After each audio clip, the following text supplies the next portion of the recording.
Başıma kar yağsa da ömrüm sana karaşır.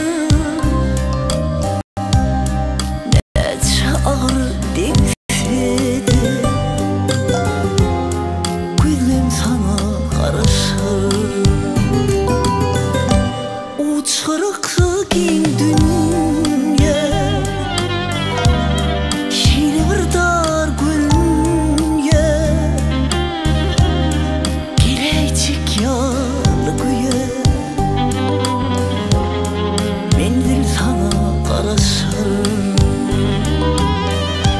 Bugün özgü yadlarda gözlü yerim sen yardım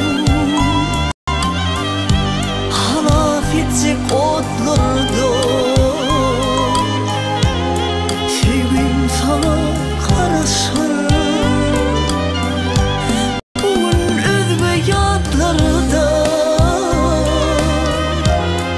gözlü yerim sen yardım halaf edecek otlarda sevgim sana karaşır.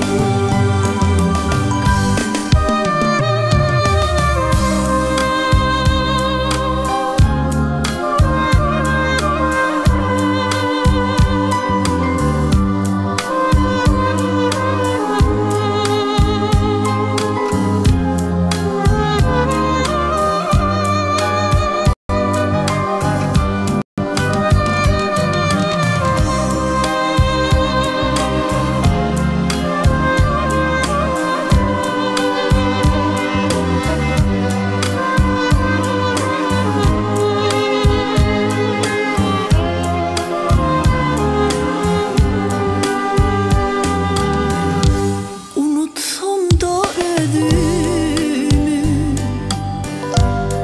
unutmurum gözlerimi. Gözlep gidin izlarımı, giyeceğim dana karaşır. Dolun sona edidim, ecidem ben ecidem. Başıma yatsın